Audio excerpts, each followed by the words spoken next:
Yes sir. अच्छा, चलो तो यार फिर अब एक बड़ा महत्वपूर्ण टॉपिक है कि मीन फ्री पाथ। टॉपिक का नाम है मीन फ्री पाथ। आसान टॉपिक है, कोई बहुत ज्यादा डीप जाना भी नहीं है बच्चों। एक बॉटनी के प्रोफेसर थे, रॉबर्ट ब्राउन। उन्होंने क्या किया, पानी में, एक बर्तन में पानी भरा, पानी में कुछ डाले पॉलेंस। बड़ी पुरानी बात है, 1827 की, बहुत पहले की। और उस समय 1827 में जो सबसे बेहतरीन माइक्रोस्कोप हुआ करते होंगे, उनकी मदद से उन्होंने पॉलेंस का जो मूवमेंट वाटर मॉलिक्यूल वाटर के साथ हो रहा था वो ऑब्जर्व किया, वो स्टडी किया। ब्राउन ने ऑब्जर्व किया कि जो मोशन है वो थोड़ा एबनॉर्मल था। इसे ब्राउनियन मोशन भी कहते हैं, आप लोगों ने सुना होगा। और कहाँ बॉटनी के प्रोफेसर का काम पॉलेंस पे है और कहाँ बच्चों काइनेटिक थ्योरी ऑफ गैसेज। देखिए दोनों चीजें जुड़ती हैं और काइनेटिक थ्योरी के बेस पर ये पॉलन के मॉलिक्यूल को स्टडी किया जाता है। तो अब ये तो थी स्टोरी, हिस्टोरिकल डेवलपमेंट। हम अब एक्चुअल में आ जाते हैं। अब मॉलिक्यूल्स, जब गैस मॉलिक्यूल की भी बात करें, एक ही कहानी है। तो मॉलिक्यूल ऐसे यहां से चला, आप उसे सॉलिड पार्टिकल की तरह मान सकते हैं। जब वो चलता है तो किसी दूसरे पार्टिकल से टकराता है, फिर उसकी डायरेक्शन कोई तीसरी हो जाती है, वहां से वो चौथा हो जाता है, वहां से ऐसा भी हो सकता है, वहां से ऐसा हो सकता है, वहां से ऐसा हो सकता है, कुछ भी। तो मान लेते हैं ये ए पर था, फिर बी से टकराया, फिर यहाँ सी से, यहाँ डी से, यहाँ ई से, एफ से, सी से। तो इसके लिए वर्ड बनाया गया। फिर क्या बोला गया कि एक ऐसा मोशन है जिगजैग मोशन, ऐसा सुना है? Yes sir. हाँ, तो जिगजैग मोशन है। ठीक हो गया। रॉबर्ट ब्राउन साहब ने अपनी थ्योरी बॉटनी में दे रखी होगी, मैंने तो नहीं पढ़ी, लेकिन होता होगा। ब्राउनियन मोशन तो हमने यहाँ भी थोड़ा बहुत पढ़ा है। लेकिन आज जो मैं आर्टिकल आपको समझाना चाह रहा हूँ वो क्या है, थोड़ा वो समझिए। उन्होंने क्या है भाई, देखिए मान लेते हैं पहला मॉलिक्यूल यहाँ पर ए पर था और वो बी पर जो दूसरा मॉलिक्यूल है उससे टकराया। टकराने से पहले इसने लैम्डा वन डिस्टेंस ट्रेवल की, मान लेते हैं। बिना टकराए जो दूरी तय की वो लैम्डा वन है। फिर बी से टकराने के बाद इसकी डायरेक्शन बदल गई, कोलिजन इलास्टिक है और काइनेटिक एनर्जी का मैग्नीट्यूड में तो कोई लॉस नहीं होगा, वही स्पीड से दूसरी तरफ किया, बी से सी की ओर। और सपोज इस दौरान जो पाथ है वो लैम्डा टू ट्रेवल हुआ, मान लेते हैं यहाँ लैम्डा थ्री हुआ। आपको मैंने दिखाया लैम्डा फोर कुछ ज्यादा ही बड़ा बना रखा है मैंने। भाई इक्वल दूरी के बाद तो टकराए जरूरी नहीं है ना, रैंडम है। तो कभी लैम्डा ज्यादा होगा, कभी एकदम एट से टकराया और बगल में दूसरे से भी टक्कर हो गई। आप सोचिए, ऐसा भगदड़ अगर बहुत सारे बच्चे खेले फील्ड में, ऐसा हो सकता है या नहीं? या आप फुटबॉल के मैच में सोचिए, दो प्लेयर के बीच जो फुटबॉल मूव करती है, कभी वो पास छोटे छोटे होते होंगे, कभी लंबे पास भी होते होंगे। तो कभी बॉल दो कोलिजन से पहले लंबा दूरी तय करती होगी। कार्तिकेय मैं समझा पा रहा हूँ? हाँ सर। ठीक हो गया। तो बेटा ये जो बात है, दो सक्सेसिव कोलिजन के बीच, ध्यान से, दो सक्सेसिव कोलिजन के बीच बिना टकराए जितना पाथ चलता है कोई पार्टिकल, वो होता है फ्री पाथ। लेकिन फ्री पाथ कभी कम होता है, कभी ज्यादा होता है। तो ऑन एन एवरेज लेना चाहिए इसका। तो एवरेज लेंगे तो टाइटल को ध्यान से देखिए, पहले फ्री पाथ पे फोकस करिए और फिर मेन फ्री पाथ पे फोकस करिए। क्लियर हुआ या नहीं? Yes sir. हाँ, तो ये मेन फ्री पाथ किन चीजों पर डिपेंड करता है, इसका एक्सप्रेशन क्या होता है, ये हमें यहाँ कैलकुलेट करना है। बहुत आसान चीजें हैं, कोई ज्यादा टफ नहीं है। तो पहले हम फ्री पाथ की बात करते हैं और फिर मेन फ्री पाथ की। तो लिखिए बिटवीन टू सक्सेसिव, आप लिखते समय सोचते भी रहिए क्या लिख रहे हैं, बिटवीन टू सक्सेसिव कोलिजन्स, दोनों तरफ, a molecule moves along a straight line, a molecule moves along a straight line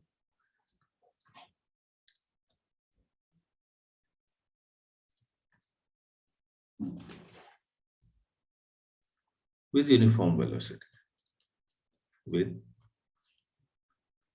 uniform velocity.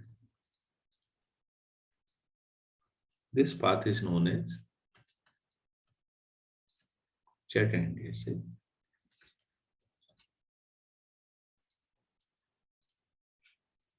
known as free path. तो पहले हमें फ्री पाथ समझना चाहिए। फ्री पाथ का मतलब एक टक्कर से दूसरी टक्कर तक के बीच का जो रास्ता होता है मॉलिक्यूल, अब वो बीच में अगर कोई टक्कर नहीं है तो सीधा चलेगा ना, और यूनिफॉर्म वेलोसिटी से चलेगा, यूनिफॉर्म मोशन। क्लियर है? Yes sir. अब वो कभी कम होगा कभी ज्यादा होगा, तो यहाँ पर अब हमें मीन फ्री पाथ लेना चाहिए। तो नए पैरा से शुरू करते हैं। लिखिए मीन फ्री पाथ, इन सबका एवरेज है बच्चों, बस इतना ही समझना है। Mean free path of a molecule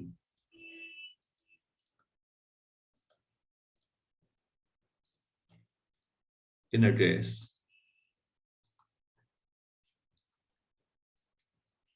is the average distance traveled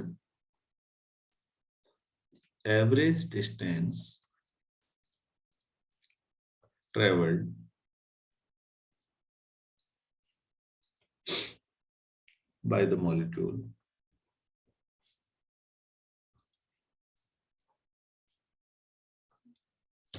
between two successive collisions, between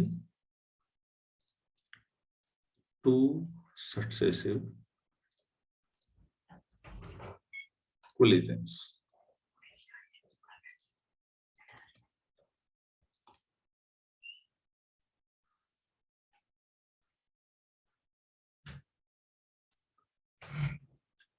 तो आप ये डायग्राम लैम्डा 1 लैम्डा 2 वाला बना सकते हैं चाहे तो। अब इसको हम लोग मैथमेटिकली ले लेते हैं। तो मेन फ्री पाथ अगर मैं लैम्डा ले लूं बच्चों, तो लैम्डा इक्वल टू हो जाएगा lambda 1 plus lambda 2 plus and so on, lambda n ले लेते हैं। हो मैंने तो ऐसा लिख दिया, लैम्डा कैपिटल एन लीजिएगा, जो हम गैस में एवोगाड्रो नंबर के बराबर ले लेंगे ना, तो अपॉन कैपिटल एन ही आ जाएगा फिर नीचे। ये हमारा फॉर्मूला होना चाहिए, मतलब जो मैथ्स कहती है जी ऐसा होना चाहिए, एवरेज यही हुआ। तो इसे हम कैलकुलेट करते हैं थोड़ा सा। 100% एक्यूरेट तो हम डिराइव नहीं कर पाएंगे, तो लेकिन फिर भी जो 100% एक्यूरेट डेरिवेशन होता है बच्चों, उसमें प्रोबेबिलिटी भी लगती है और स्टैटिस्टिकल मैथमेटिक्स भी लगती है। तो वो तो यहाँ पर उस लेवल पे मैं अभी नहीं कराऊंगा। एक एलिमेंट्री करते हैं कि भाई एक मॉलिक्यूल टकराएगा किन किन से, पहले इनको देखते हैं। जो डेरिवेशन हम करने जा रहे हैं उसमें जो एज्यूम्शन है उसको समझिएगा। एज्यूम्शन ये है कि माना एक ही मॉलिक्यूल मूव कर रहा है और बाकी रुके हुए हैं। क्या ये एज्यूम्शन एग्जैक्टली सही हो सकता है? सोचिए, माना एक ही मॉलिक्यूल मूव कर रहा है और बाकी सब रुके हुए हैं, ठीक है, ये स्टेशनरी है। ऐसे स्टेशनरी मॉलिक्यूल्स दो को ले लेते हैं, एक ये वाले को एक ये नीचे वाले को, और ये बीच वाला मूव कर रहा है, तो ये टकराएगा ना इनसे, मूविंग मॉलिक्यूल। तो ये बीच वाला टकराएगा। माना ये कुछ दूरी तक चल रहा है गैस में, यहाँ तक की दूरी ले लेते हैं, इसको हम L मान लेंगे। फिर यहाँ से यहाँ तक की दूरी L ले लिया हमने। इसका जो डायमीटर है वो D लिख लेंगे, चलो वो लिख लेंगे क्योंकि इतना छोटे बनाए हैं हमने। तो आप ऐसा समझिएगा, इसके मोशन से एक मॉलिक्यूल का जब मोशन होगा, ये बहुत अच्छा मैं नहीं बना पाया डायग्राम, तो एक सिलिंड्रिकल स्ट्रक्चर सोचिए ना, ये जब मूव करेगा और इस सिलेंडर के टच में जो जो मॉलिक्यूल आएंगे उन सबसे टकरा जाएगा ना ये। क्या इतना क्लियर है? Yes sir. ये दूरी D मान लेंगे, मॉलिक्यूल का डायमीटर। तो मॉलिक्यूल चल रहा है सीधी लाइन पे, बीच वाली लाइन जो सॉलिड लाइन बनाई है उस पे चल रहा है, और दोनों साइड उसकी बाउंड्रीज है। तो अगर उसके चलने से काल्पनिक तौर पर सोचिए, एक सॉलिड मॉलिक्यूल चला, तो वो जो बनेगा स्ट्रक्चर वो सिलेंडर जैसा होगा या नहीं? क्योंकि उसके बाद L लेंथ हो जाएगी, D डायमीटर हो जाएगा जो मॉलिक्यूल का है। इस सिलेंडर से, बाउंड्री से जो भी टच करेगा वो टकराएगा। और उदाहरण के लिए एक ऊपर और नीचे दो स्टेशनरी मॉलिक्यूल मैंने बनाई रखे हैं समझाने के लिए। भाई इतना ही समझना है, क्लियर है या नहीं है? क्लियर है सर। चलो ठीक है, फिर इसे बनाइए, इसके बारे में लिखते हैं।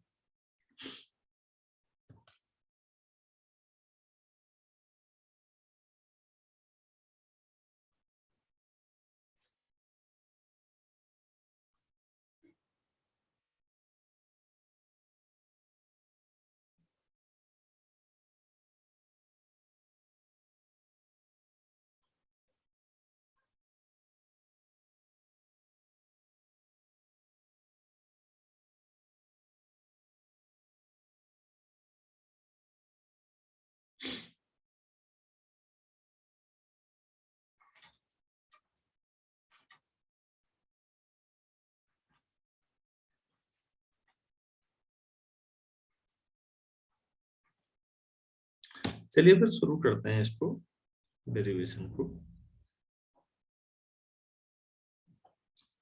तो पहले तो जो एज्यूम्शन है हम खुद भी समझ रहे हैं कि एज्यूम्शन कुछ ज्यादा ही सरल बना लिया हमने। हमने मान लिया कि केवल एक ही मॉलिक्यूल मूव कर रहा है और बाकी गैस के सब स्टेशनरी, तब ये डेरिवेशन है।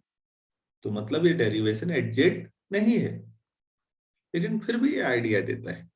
तो आपके लेवल पे इतना ही काफी है। Let us assume that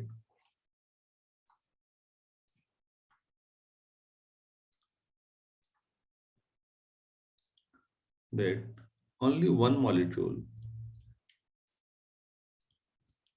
is moving and rest are stationary। तो बड़ा जोरदार एज्यूम्शन है, गजब का सिंप्लीफाइड होगी। तो फिर अब ये टकराएगा भाई जो इसके रास्ते में आएगा। तो नई लाइन से लिखिएगा, this moving molecule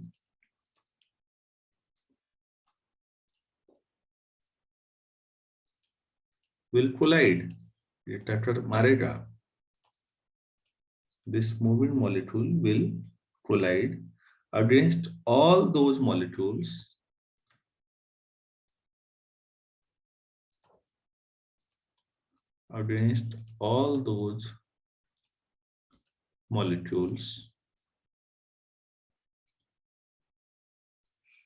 whose centers lie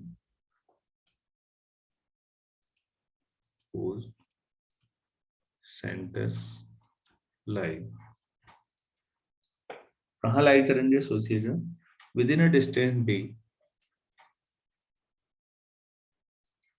with in a distance, हम सब आइडेंटिकल मॉलिक्यूल मान रहे हैं, with in a distance D from the centre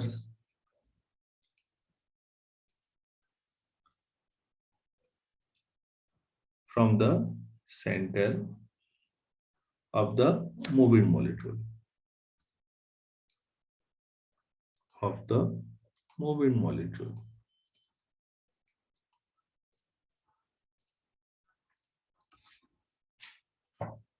तो हम ये मान के चल रहे हैं कि जो मूविंग मॉलिक्यूल है उससे डी दूरी पर अगर जिन जिन का सेंटर पड़ेगा वो सब टकराएंगे। मेरे ख्याल से बात समझ में आ रही होगी आपको।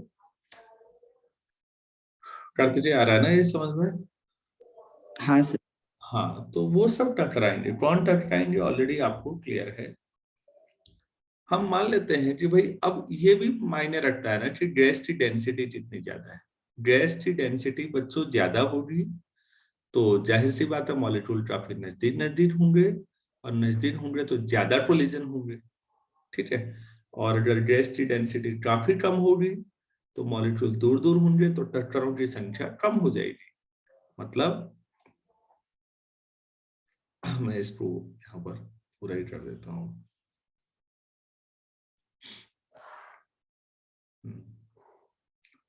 तो गैस की डेंसिटी पे बात करते हैं। Let n be the number of molecules per unit volume. ये मायने रखता है per unit volume.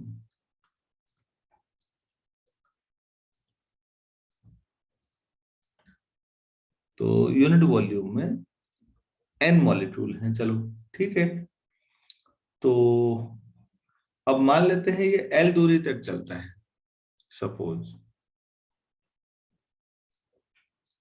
Moving molecule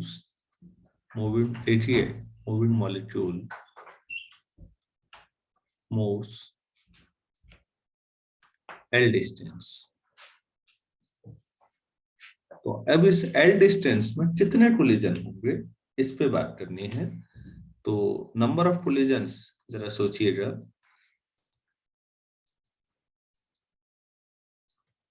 number of collision का मतलब number of molecules in the volume. 3D picture सोचिएगा। इन द वॉल्यूम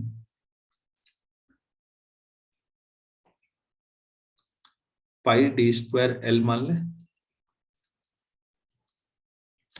इतने वॉल्यूम में जितने मॉलिक्यूल होंगे वो सब टकराएंगे या नहीं, चारों तरफ सोचिएगा। 3D picture. Pi r square h होता है ना जैसे। Yes sir. हाँ, डी वॉल्यूम में सब तरफ टकराएंगे तो आपने लिख दिया कि number of molecules in the volume this. इस वॉल्यूम में जितने मॉलिक्यूल होंगे सभी से टकराएगा ना वो। अच्छा बच्चों, यूनिट वॉल्यूम में कितने मॉलिक्यूल हैं? अभी लिखा है सर भाई। n। तो इतने वॉल्यूम में कितने होंगे? n into pi D square L. तो आपने नंबर ऑफ कोलिजन बता दिए। ठीक है ना। तो फिर लैम्डा कैसे निकालना है? लैम्डा क्या होना चाहिए जो हमने अभी टोटल लिखा? डिस्टेंस जितने भी चले, डिस्टेंस ट्रेवल्ड। हमने इक्वेशन 1 क्या लिखी थी? आप जरा पीछे उसको देखिए ना। ऊपर लैम्डा 1 लैम्डा 2 वो क्या है? डिस्टेंस ट्रेवल्ड है या नहीं? Yes sir. और नंबर ऑफ कोलिजन्स भाई इतनी टक्करों में इनके बीच भी इतना चल चुके हैं तो डिस्टेंस ट्रेवल्ड कितना है?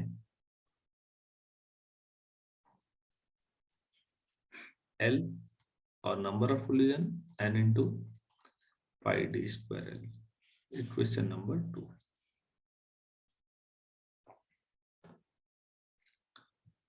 नहीं, L कैंसिल हो जाएगा तो 1 upon pi n d square. इसे 2 मान लेते हैं। तो आपके पास ये एक्सप्रेशन आया था इसके लिए, सॉरी लैम्डा के लिए। लेफ्ट साइड लैम्डा है। तो मेन फ्री पाथ का डेरिवेशन बहुत सही तो नहीं लेकिन लगभग आ गया।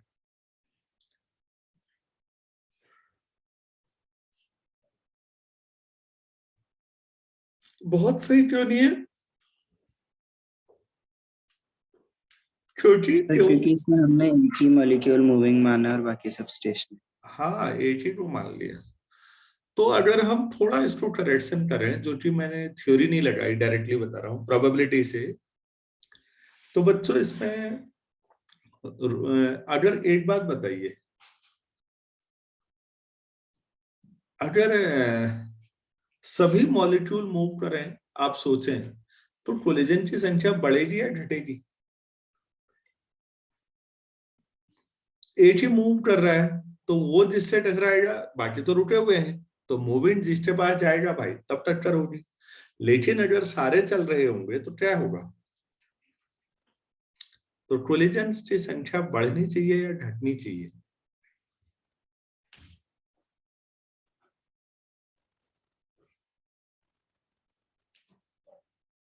हाँ करते सर लगभग लगभग सेम रहेगी। नहीं, लगभग वैसे अगर हम सोचे हैं भाई, फील्ड में बहुत सारे बच्चे बैठे हैं, एक छोटा बच्चा दौड़ता हुआ गया और बेचारा 3-4 से टकरा गया।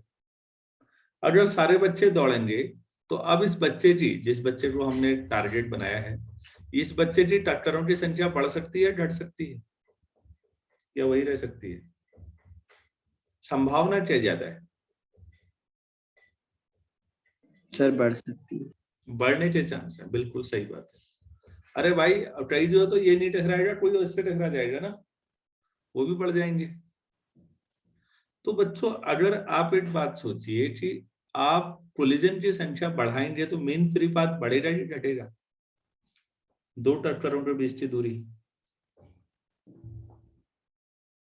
क्या होना चाहिए?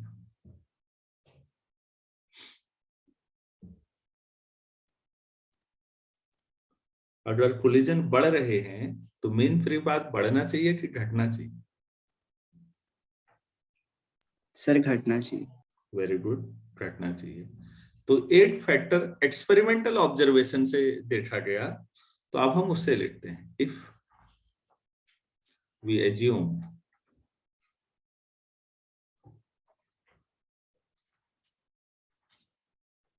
the motion of all molecules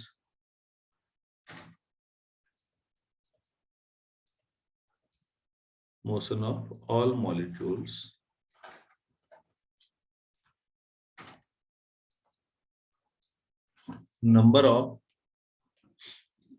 collisions will increase.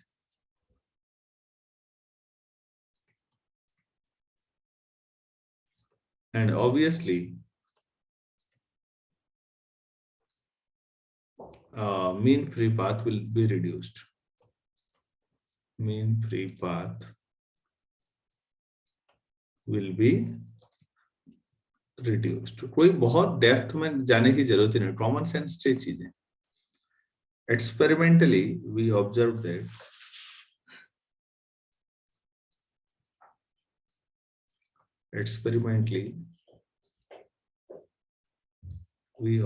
that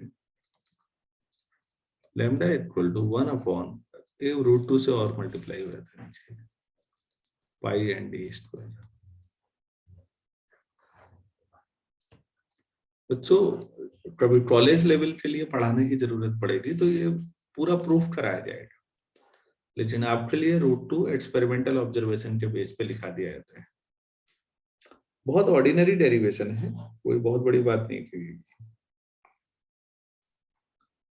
तो यहां से आप बताइए मीन फ्री पाथ किन किन चीजों पर डिपेंड कर रहा है? गैस मॉलिक्यूल के साइज पर, डी फॉर डायमीटर हुआ या नहीं? गैस मॉलिक्यूल का साइज बढ़ जाएगा तो डायमीटर बढ़ जाएगा, तो फ्री पाथ और कम हो जाएगा। ऐसी डेंसिटी बढ़ जाएगी अगर एन, तो भी फ्री पाथ कम हो जाएगा। ये बातें समझ में आ रही है या नहीं? हाँ सर आ रही। तो लैम्डा, चलो मेरे ख्याल से लिखाने की क्या जरूरत है, वो इसको एक और तरीके से भी हम लोग थोड़ा सा सोच सकते हैं। थोड़ा मैथमेटिकल, m से मल्टीप्लाई कर देते हैं रूट 2 पाई, तो यहाँ भी m इंटू एन एट ले लेते हैं इंटू डी स्क्वायर, तो m इंटू एन क्या हो जाएगा? मास पर यूनिट वॉल्यूम हो जाएगा या नहीं? m इंटू एन क्या है? n डेंसिटी है, m मास हो गया मान लेते हैं। एक तो मास पर यूनिट वॉल्यूम को डेंसिटी बोलते हैं या नहीं? per unit volume of the trace, या इसी को क्या कहते हैं, डेंसिटी ऑफ द trace। तो आप इसे रो से दिखा देते हैं, तो फिर so lambda equal to m upon √2 pi rho into d square.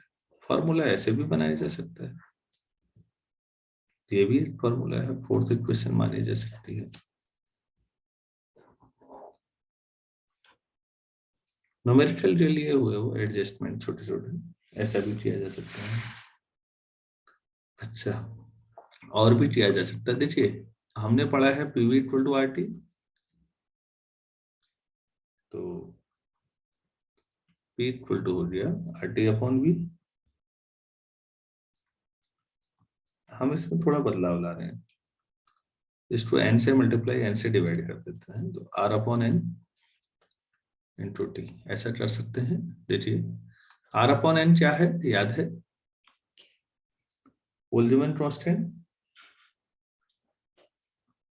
Yes हाँ, वॉल्यूम से एवोगैड्रो को डिवाइड करें तो ये डेंसिटी एन हो जाएगा, नंबर ऑफ मॉलिक्यूल्स पर यूनिट वॉल्यूम। अरे भाई वी वॉल्यूम में एन मॉलिक्यूल है, तो यूनिट वॉल्यूम में कितने होंगे, एन अपॉन वी। यही तो आपने स्मॉल एन लिखा था, ये बोल्ट्जमैन कांस्टेंट के टी। तो P इक्वल टू एन के टी भी होता है एक फॉर्मूला, समझिएगा। तो फिर यहाँ से एन टी जो आप P अपॉन के टी लिख सकते हैं या नहीं।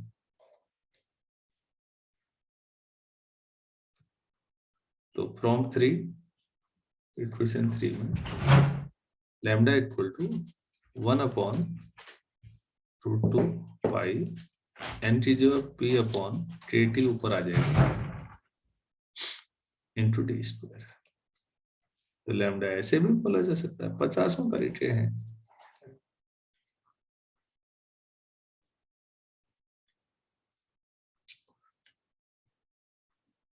तो इस आधार पर थोड़ी बातचीत की जा सकती है अलग अलग एक्सप्रेशन से। अब मैं आप लोगों से कुछ पूछूंगा और आप लोग बताएंगे, फिर उसी को हम लिख लेंगे।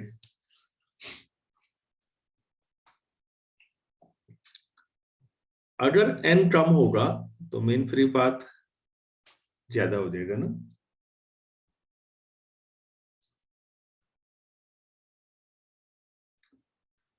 तो इसको लिखिएगा, इफ नंबर ऑफ मॉलिक्यूल्स पर यूनिट वॉल्यूम भी is reduced, if number of molecules per unit volume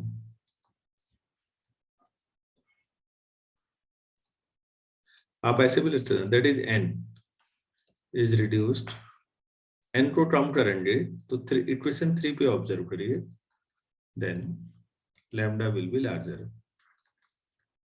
mean free path ज्यादा हो जाएगा। अब वैसे भी आप कॉमन सेंस पे लगाएंगे बच्चों, अगर गैस चैम्बर में मॉलिक्यूल की संख्या कम होगी तो टक्करें कम होंगी, टक्कर कम होगी तो दो टक्करों के बीच की दूरी काफी रहेगी, तो मीन फ्री पाथ बढ़ जाएगा। बस यही सोचना है।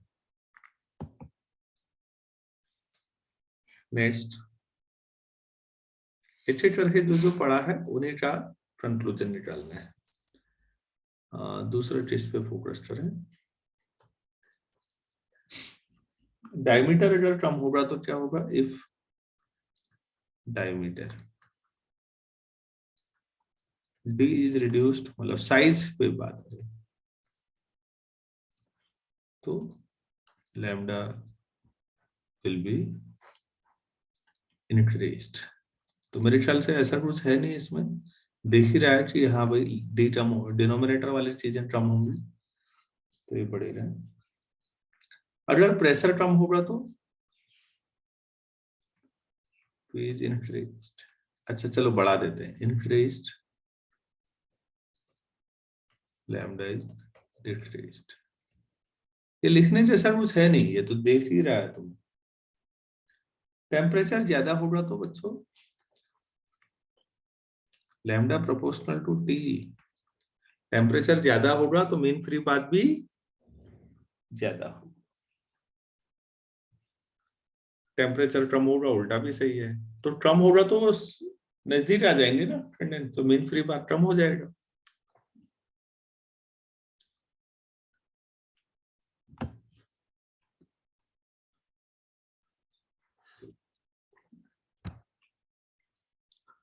तो बच्चों मैं अब ये तो पूरा हो गया आर्टिकल, मैं एक प्रैक्टिकल कॉन्सिक्वेंस बताता हूँ थोड़ा सा आप लोगों को कि गैस की डेंसिटी सी लेवल पे ज्यादा होगी या ऊंचाई के साथ, सोचिएगा। गैस की डेंसिटी ये सी लेवल सी लेवल और मान लेते हैं सी लेवल से ऊपर आसमान की तरफ जाते हैं 100 किलोमीटर पे। किलोमीटर बच्चों बहुत ऊंची दूरी है और 300 किलोमीटर।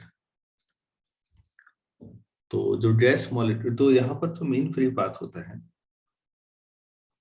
लैम्डा नॉर्मली वो 0.1 माइक्रोमीटर होता है। तो माइक्रो 10⁻³ हुआ, 0.1 है तो 10⁻⁴ मीटर। इतना मीन फ्री पाथ होता है, औसतन होता है, थोड़ा बहुत वेरिएशन। ये ऑब्जर्व किया है साइंटिस्ट ने कि जब 100 किलोमीटर हाइट पे जाते हैं तो नॉर्मली 16 सेंटीमीटर के आसपास मीन फ्री पाथ होता है, और जब 300 किलोमीटर के आसपास जाते हैं तो लगभग 20 किलोमीटर का मीन फ्री पाथ होता है। मतलब वहां गैस मॉलिक्यूल की संख्या इतनी कम होती है कि दो मॉलिक्यूल में कोलिजन लगभग औसतन ये मान लो 20 किलोमीटर चलने के बाद औसतन हो पाती है। तो आप लोगों ने सुना होगा कि साइंटिस्ट जो एटमॉस्फेयर को 300 किलोमीटर 250-300 किलोमीटर पे जाके ऊपर ऑब्जर्व करना चाहते हैं, तो कोई पूछ सकता है वहां जाके जाने की क्या जरूरत है, वैसा हम यहाँ लैब नहीं बना सकते? तो देखिए प्लीज, नहीं बना सकते। आप ऐसी लैब बनाएंगे जिसमें अंदर मॉलिक्यूल 20 किलोमीटर लंबा घूमे, ऐसी बिल्डिंग बनाना चाहेंगे आप? अरे भाई, ऐसी कौन सी बिल्डिंग होती है जो 20 किलोमीटर लंबी हो ताकि मॉलिक्यूल औसतन टकराए? समझ में आ रहा है मेरी बात? Yes sir. तो सिमुलेशन भी करना हो तो 20 किलोमीटर का लॉजिक नहीं बनता। उससे सस्ता तो 20 किलोमीटर लंबी बिल्डिंग बनाने से सस्ता तो यही पड़ेगा कि ऊपर रॉकेट ही भेज दिया जाए।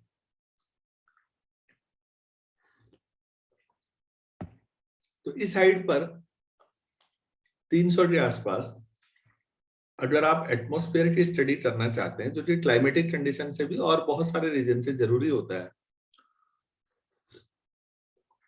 बायो के लोग वहां ढूंढते हैं कि क्या इस हाइट पर बैक्टीरिया हो सकते हैं। तो वो ये देखते हैं कि बैक्टीरिया आखिर पृथ्वी में एटमॉस्फेयर में कितनी हाइट तक होते होंगे, वो लोग इन चीजों पे ध्यान देते हैं। फिजिक्स के लोग ये देख रहे हैं कि गैस मॉलिक्यूल वहां किस इंटेंसिटी है, कितना ज्यादा है। तो नाम मात्र के आप समझिए प्रेशर इतना कम होगा कि गैस मॉलिक्यूल बहुत ही रेयर दूर दूर मिलेंगे, तो मतलब टक्कर होने की संभावना बहुत ही कम है उनकी। तो ये बात बताई जा रही है। तो थोड़ा सा प्रैक्टिकल सेंस था, क्या मैं समझा पाया? यस। तो बच्चों इसी के साथ थर्मोडायनामिक्स का ये पूरा हुआ। मैं रिकॉर्डिंग ऑफ कर रहा हूँ, उसके बाद फिर मैं मीटिंग में जुड़ रहा हूँ 1 मिनट।